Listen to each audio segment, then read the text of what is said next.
তিন তারিখের তোমার দিন একজন ব্যক্তি 10 তারিখেও দেখা যায় তার কাছে সম্ভব নাই।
ওয়াজিব করে সুবহানাল্লাহ। কি হাজির যারা কোরবানি করবে এবং যারা কোরবানি করবে না সবার জন্য একটি আমল অভিযোগ করতেছে যে যখন জিলহজ মাসের আগে তোমরা তোমাদের হাত পায়ের নখগুলো কেটে দিবা। কি করে দিবা? হাত পায়ের নখগুলো কেটে দিবা। তোমাদের শরীরের বিভিন্ন অঙ্গ প্রত্যঙ্গের রোগগুলো তোমরা কি করে নিবা? পরিষ্কার করে নিবা। এরপর নবী সাল্লাল্লাহু আলাইহি ওয়াসাল্লাম বলেন তোমরা জিলহজ মাসে বেশি বেশি তাকবীর পড়বা। কি পড়বা? তাকবীর পড়বা। আল্লাহু আকবার, আল্লাহু আকবার, লা ইলাহা ইল্লাল্লাহ, আল্লাহু আকবার, আল্লাহু আকবার, ওয়া লিল্লাহিল হামদ। বেশি করে তোমরা এই তাকবীরগুলো বেশি করে জিলহজ মাসে তেলাওয়াত করবা। নবী সাল্লাল্লাহু আলাইহি ওয়াসাল্লাম বলেন এই জিলহজ মাস যখন আসবে তোমরা বেশি বেশি আল্লাহ রাব্বুল আলামিনের দরবারে এমন ভাবে নিজেকে বিনয় করে দিবা, নিজেকে এমন ভাবে আল্লাহর দরবারে সারেন্ডার করে দিবা। কোরবান মানে হলো কি? নিজেকে উৎসর্গ করে দেওয়া, নিজের আত্মাকে বিসর্জন করে দেওয়া। যেভাবে একটা প্রাণীকে কোরবানির মাধ্যমে আমরা মালিককে রাজি করতে চাই, একইভাবে মালিক বলতেছে তুমি যেভাবে একটা প্রাণী কোরবানি দিতেছ আমি আল্লাহকে খুশি করার জন্য, যদি তুমি তোমার নফসটাকে যদি হিংসা থেকে, কিভাব থেকে, লোভ থেকে যদি তুমি কোরবান করে দিতে পারো আমি আল্লাহ তোমার উপর রাজি খুশি হয়ে যাবো। বলে সুবহানাল্লাহ। কি হাজির নবী সাল্লাল্লাহু আলাইহি ওয়াসাল্লাম বলতেছেন জিলহজ মাস উম্মতের জন্য একটা বড় কল্যাণকর মাস। জিলহজ মাসে আমাদের জন্য যে কাজটা কোরআন আমিন করে দিয়েছে সেটা হলো মক্কাতুল মুকাররমায় মদিনায় তৈয়বা দুনিয়ার মানুষগুলা জিলহজ মাসে আল্লাহ রাব্বুল আলামিন বলেন আমি নবী ইব্রাহিম আলাইহিস সালামকে এই মাসের ভিতরে যে পরীক্ষা করলাম দুনিয়ার কেউ এই পরীক্ষা দিতে পারবে না। আমি ইব্রাহিমকে যে পরীক্ষা করলাম গোটা জিলহজ মাসের মধ্যে বাবা ইব্রাহিম আলাইহিস সালাম, হাজরা আলাইহিস সালাম, ইসমাঈল আলাইহিস সালামের ইয়াদের মাধ্যমে আল্লাহ জিলহজ মাসটা আমাদের জন্য একটা পরীক্ষা এবং ইবাদতের পরিবর্তন করেছে। বলে সুবহানাল্লাহ। রাব্বুল আলামিন বলে ও দুনিয়ার মানুষেরা শোনো শোনো, আমার নবী ইব্রাহিম আলাইহিস সালাম এবং ইসমাঈল আলাইহিস সালাম আমি আল্লাহর ঘর নির্মাণ করেছে, আমি আল্লাহর ঘর নির্মাণ করেছে। শুধু তাই নয়, ইব্রাহিম আলাইহিস সালামকে আমি অনেকগুলো বড় বড় পরীক্ষা করলাম। রাব্বুল আলামিন বলেন ইন্নাল্লাহ আশতারা বিল মুমিনিনা বিআনফুসিহিম ওয়া আমওয়ালিহিম জান্নাহ। যারা আমাকে দুইটা জিনিস দিতে পারবে আর এই দুইয়ের বিনিময়ে আমি আল্লাহ তাদের কাছে জান্নাত বিক্রি করব। বলে সুবহানাল্লাহ। কি বিক্রি করব? আল্লাহ বলে আমাকে দিতে হবে দুইটা জিনিস। কয়টা? সবাই কথা বলে কয়টা দিতে হবে? আল্লাহ চাইছে কয়টা? দুইটা। আর এই দুইয়ের বিনিময়ে আল্লাহ বলে আমি বিআন্না লাহুমুল জান্নাহ। যারা এই দুইটা দিতে পেরেছে আমি তাদের কাছে জান্নাত দিয়ে দিব। বলে সুবহানাল্লাহ। সেই দুইটা কি? বিআনফুসিহিম ওয়া আমওয়ালিহিম। বিআনফুসিহিম ওয়া আমওয়ালিহিম। নবী ইব্রাহিম আলাইহিস সালামকে আল্লাহ এই জিলহজ মাসে এই যে জিলহজ মাসে আমরা কোরবানি করি, আল্লাহ ইব্রাহিম থেকে জানের পরীক্ষা নিয়েছে, মালের পরীক্ষা নিয়েছে। সেই জানটা এবং মালটার পরীক্ষায় ইব্রাহিম আলাইহিস সালাম এমন ভাবে কবুল হয়েছে। রাব্বুল আলামিন কোরআনুল কারীমে বলেন ফালাম্মা বালাগা মা'হুস সা'য়া ক্বালা ইয়া বুনাইয়া ইন্নী আরা ফিল মানাম আন্নী আযবাহুকা ফানজুর মাযা তারা ক্বালা ইয়া আবাতি ফা'ল মা তু'মার সাতাজিদুনি ইনশাআল্লাহু মিনাস সাবিরিন। সুবহানাল্লাহ। নবী ইব্রাহিম আলাইহিস সালামকে রাব্বুল আলামিন 92 বছর বয়স। বাবা ইব্রাহিমের কত বছর বয়স? সবাই বলে কত বছর? 92 বছর বয়সে 92 বছর বয়সে কি মানুষের ছেলে সন্তান হওয়ার সুযোগ আসেনি? 92 বছর বয়স বাবা, মায়ের বয়স 80 প্লাস 80 প্লাস। এখন এই অবস্থায় কোন নারীর কি সন্তান হওয়ার মতো অবস্থা থাকেনি? থাকে না। কিন্তু রাব্বুল আলামিন বলতেছে রে দুনিয়ার মানুষেরা শোনো শোনো, আমি আল্লাহ যদি চাই আমি আল্লাহ পারি। ওয়াল্লাহু ইউরিদু লিমান ইয়াশা ওয়াল্লাহু ইউরিদু লিমান ইয়াশা। এক আয়াতে আল্লাহ বলেন আমার আল্লাহ বলেন ফাআলু লিমা ইউরিদ। আল্লাহ যা চায় তাই করতে পারে। বলে সুবহানাল্লাহ। রাব্বুল আলামিন দুনিয়ার মানুষ পারবে না, কিন্তু আল্লাহ বলে আমি চাইছি পারবো। আমি হাজরা আলাইহিস সালাম তার বয়স হয়ে গিয়েছে, কিন্তু সারাকে আল্লাহ যে একটা সন্তান দিল, এখন হাজরার মনের মধ্যে একটা কষ্ট আছে কিনা? নাকি নাই? দুইজন যদি জামাইয়ের সাথে থাকে, দুইজন একই স্বামী দুইজন স্ত্রী যদি থাকে, একজনের সন্তান আছে আরেকজনের সন্তান নাই, ওই ব্যক্তির মনের মধ্যে কষ্ট আসবে কিনা? আসবে না? আমার একই স্বামী সংসার করি, আমার সাথে যে আছে তার সন্তান আছে, আমার কি নাই? সন্তান নাই। কিন্তু রব্বুল আলামিন বলেন, ও হাজেরা তুমি মনে কষ্ট নিও না, আমি আল্লাহ যেভাবে সারাকে সন্তান দিয়েছি আমি আল্লাহ তোমাকে খুশি করে দিব বলে সুবহানাল্লাহ। সেই সন্তান আল্লাহ রাব্বুল আলামিন 92 বছর বয়সে আল্লাহ নবী ইসমাঈলকে দুনিয়াতে প্রেরণ করেছে। আদরের সন্তান, টুকটুকের সন্তান, নবীদের চেহারা পাওয়ার কোনো অবকাশ থাকে না। নবীদের চেহারা দেখলে আকাশের চন্দ্র পর্যন্ত তাদের চাঁদের চেহারার কাছে হাত মেনে যায় বলে সুবহানাল্লাহ। নবীদের চেহারার কাছে আকাশের চন্দ্র পর্যন্ত হেরে যায়, সুবহানাল্লাহ বলেন না। সেই ইসমাঈল আলাইহিস সালামকে বাবা অনেক আদর করে লালিত পালিত করেছে, অনেক সোহাগ করেছে, বার্ধক্য বয়সে আল্লাহ একটা সন্তান দিয়েছে। কথা বলেন, এখন দেখা যায় সে বড় হচ্ছে কিন্তু আল্লাহ বলে আমি তোমাকে তো পরীক্ষা করব। কি করব? পরীক্ষা করব। সেই পরীক্ষা কি? তুমি আগে যে পরীক্ষা দিয়েছো সেটা হলো জানের পরীক্ষা, আর এখন তোমার থেকে আমি নিব মালের পরীক্ষা করি। সুবহানাল্লাহ। ইন্নামা আলামু সূরাতুল আনফাল আল্লাহ বলেন ওয়ালামু ইন্নামা আমওয়ালুকুম ওয়া আওলাদুকুম ফিতনা। আল্লাহ বলে তোমার সন্তান, তোমার সম্পদ তোমার জন্য পরীক্ষা। তোমাদের কি সন্তান পরীক্ষা, সম্পদ পরীক্ষা। এখন আল্লাহ পরীক্ষা দিতেছে সন্তানের মাধ্যমে। ওই আমি আল্লাহ তোমার কাছে, তুমি তো আমার জন্য সব দিয়ে দিয়েছো, এখন আমি তোমার কাছে চাই তোমার প্রিয় যে জিনিসটা আছে সেটা আমি আল্লাহকে বিলিয়ে দাও বলে সুবহানাল্লাহ। প্রিয় জিনিস আমাকে দান করো। কি জিনিস? প্রিয় জিনিস আমাকে দান করো। ইব্রাহিম আলাইহিস সালাম প্রিয় জিনিস করতে গিয়ে আল্লাহ রাব্বুল ইব্রাহিম ওট কুরবানি করতেছে। জিলহজ মাসে এক এক করে শুরু করতেছে। জিলহজ মাসের 1 তারিখ থেকে শুরু করে ওট কুরবানি করতে সহস্রাধিক জিলহজ, কেউ বলতে কেউ বলে শতাধিক আল্লাহকে রাজি করার জন্য নবী ইব্রাহিম কুরবানি করেছেন। কিন্তু আল্লাহ তো মোট চায় না। আল্লাহ কি চায় না? মোট চায় না। আল্লাহ কার প্রিয় জিনিস, ওরে ইব্রাহিম প্রিয় জিনিস আমাকে দিতে হবে। নবী ইব্রাহিম বুঝে নিল যে হায় আল্লাহ রে, আমি তো বুঝে দিলাম যে তুমি তো আমার চাইতেছো না, তুমি আমার কলিজার টুকরা, যাকে না দেখলে আমার ঘুম হয় না, যাকে না দেখলে আমার পেরেশান দূর হয় না, সেই ইসমাঈলকে তুমি চাইছো যে আল্লাহ।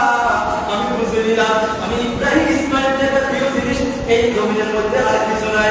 আল্লাহ তুমি যেহেতু চাইতেছো আমি আমার এই কলিজাটাও তোমাকে দিয়ে দিব বলে সুবহানাল্লাহ। মুহাম্মদ বলে সুবহানাল্লাহ। নবী ইব্রাহিম আলাইহিস সালাম ইসমাঈলকে বলতেছে, ইসমাঈল রে বাবা, আমি তো স্বপ্নে দেখলাম আমাদের স্বপ্ন আর নবীদের স্বপ্ন কি এক বরাবর? বলে সবাই, আমাদের স্বপ্ন আর নবীদের স্বপ্ন এক কোনোদিনও হবে না। এটার মধ্যে অনেক পার্থক্য হয়ে যায়। আমাদের স্বপ্নের মধ্যে শয়তানি ধোঁকা দেয়, শয়তান থেকে আমাদের স্বপ্ন হতে পারে। একটা হলো খাবে রহমানি, আরেকটা হলো খাবে শয়তানি। আমাদের স্বপ্নটা রহমানের পক্ষ থেকে হতে পারে, আবার শয়তানের পক্ষ থেকে হতে পারে। কিন্তু নবীদেরকে আল্লাহ যা স্বপ্ন দেখায় এটা শয়তানের পক্ষ থেকে কল্পনা করা যাবে না। নবীদেরকে যা দেখায়, যেটা জাগ্রত অবস্থায় যা নবীদের স্বপ্ন তা বলে সুবহানাল্লাহ। নবীদের জাগ্রত আর স্বপ্ন একই কি ঘটনা। ইব্রাহিম আলাইহিস সালাম তার বাবাকে, ইব্রাহিম আলাইহিস সালাম সন্তানকে, ইসমাঈল রে আমি স্বপ্নে দেখলাম আমি তোমাকে কুরবান করতেছি, এখন তোমার মতামত কি? ইব্রাহিম আলাইহিস সালাম তার সন্তানের কাছে মতামত চাচ্ছে। কি চাইছে? মতামত চাচ্ছে। সন্তান বলে বাবা ইয়া আবি, ও আমার বাবা, ইফআল মা তুমার সাতাজিদুনি ইনশাআল্লাহ মিনাস সাবিরিন। সুবহানাল্লাহ। আপনি যেটা স্বপ্ন দেখেছেন সেটা আপনি বাস্তবায়ন করেন। সুবহানাল্লাহ। আপনি যেটা স্বপ্ন দেখেছেন সেটা বাস্তবায়ন করেন। কারণ যদিও ইসমাঈল ছোট হলেও একজন নবী বলে সুবহানাল্লাহ। ছোট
যার গলায় ছুরি চলছে, কে চলাইছে? শত্রু পক্ষ, দুশ্মনে। কে চলাইছে? পাপে চলাইছে।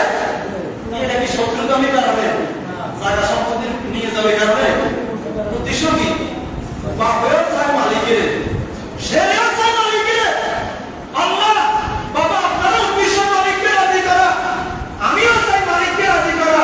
পৃথিবীতে এত সুন্দর আছে, কাউকে আল্লাহ চায় না। আমি ইসরায়েলকে যেহেতু চাই, এটা আমার জন্য কিসমত বলে। সুবহানাল্লাহ। আল্লাহ দুনিয়াতে এত সন্তান আছে, কাউকে আল্লাহ চায় না, আমাকে চায়। তাহলে আল্লাহর সাথে আমার সম্পর্ক কম নাকি বেশি? অনেক বেশি নাকি কম? আল্লাহ তাদেরকে ভালোবাসে, তাদেরকে রোগ ব্যারাম পরীক্ষা বেশি দেয়। কিন্তু আমরা দেখা যায় আমরা তো দুর্বল ইমানদার। কি ইমানদার? দুর্বল ইমানদার। আমরা বলি আরে আল্লাহ দুনিয়ার কারো কোনো মানুষরা দেখে না, আর দিকে ঠিক দেখে বলি না আমরা। কিন্তু আল্লাহ বলে তোমার আমি বেশি ভালোবাসি। সুবহানাল্লাহ বলেন। যাদেরকে রোগ ব্যারাম হয় বেশি, যাদের পরম জীবনে বেশি, আল্লাহ বলে এগুলো আমার প্রিয় জিনিস। যাকে আমি রোগ দিই মনে করতে পারে না, তার সাথে আমার সম্পর্ক কম নয়, তার সাথে আমার সম্পর্ক মনের জন্য বেশি, তার সাথে আমার সম্পর্ক বেশি। এই জন্য তাকে রোগ দিয়ে আমি আল্লাহ আমার কবি করে দিয়েছি বলে।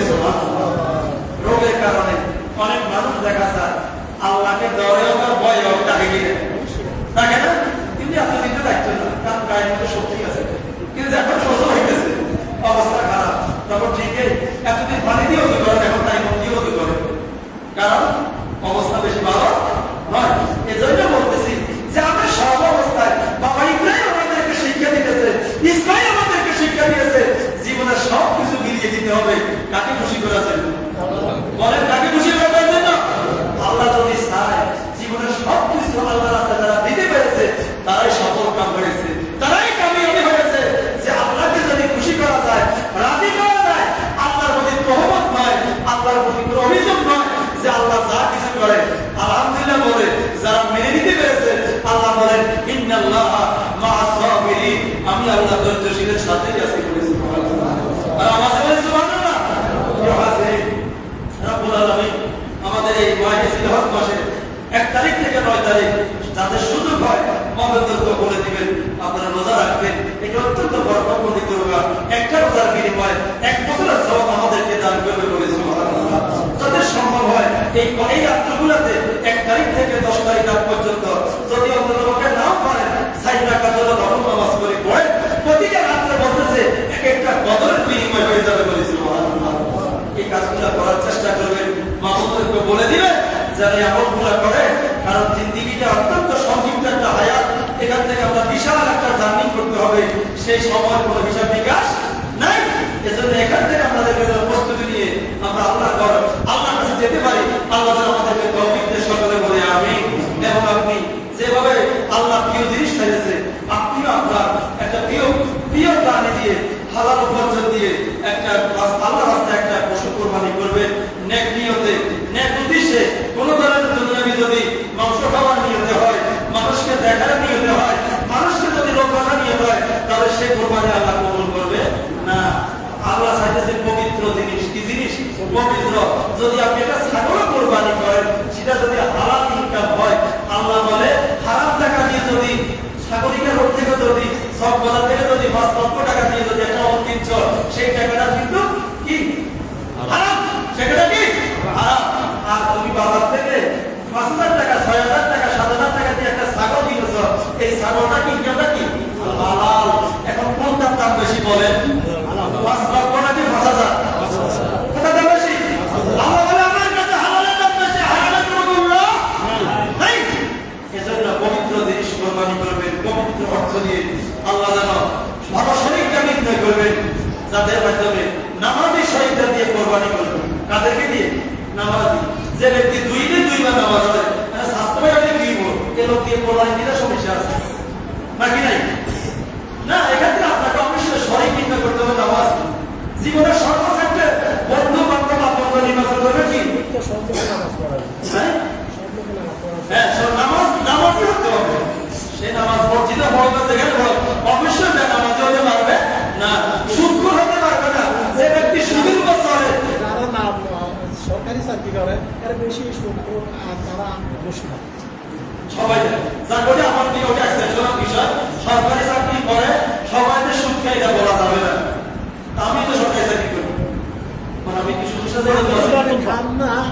বাধ্য করবে আমরা খাইতে প্রয়োজন সিস্টেম এরকম না, অর্থাৎ কিছু লোক আছে মনে করেন কিছু বাংলাদেশে কিছু ডিপার্টমেন্ট আছে, খাইলে আপনাকে 4 দিন থাকবে কিছু ডিপার্টমেন্ট আছে যেখানে আপনি যদি সুদের সাথে যদি না যান আপনার অবস্থা সবাই আসলে আপনার উপর কি হবে, আপনার উপর ফেটা যে এমন একটা বছর কারণ আমাদের অবস্থা খারাপ। তবে সব ডিপার্টমেন্ট নয়, সব ডিপার্টমেন্ট কিছু ডিপার্টমেন্ট আছে এগুলো সুদের উপরে চলে, কিসের উপর চলে, সুদের উপর। ঘুষ না দিলে ফাইন হবে না, টাকা না দিলে ফাইন কি হবে না, জায়গায় বসে থাকবে। কিছু ডিপার্টমেন্ট আছে, তবে আমাদের চেষ্টা রাখতে হবে যে আমি আমার নিজেকে আত্মশুদ্ধি করা, নিজেকে কি নিজের পক্ষ থেকে যদি আপনি যদি আপনার পক্ষ থেকে যদি নিজেকে প্রিয় রাখার জন্য সেটা দিলে আপনি নিজে শান্তি পাবেন, নিজেকে মানসিকভাবে শান্তি পাবেন, ওই রকমভাবে আপনি কাজ করবেন।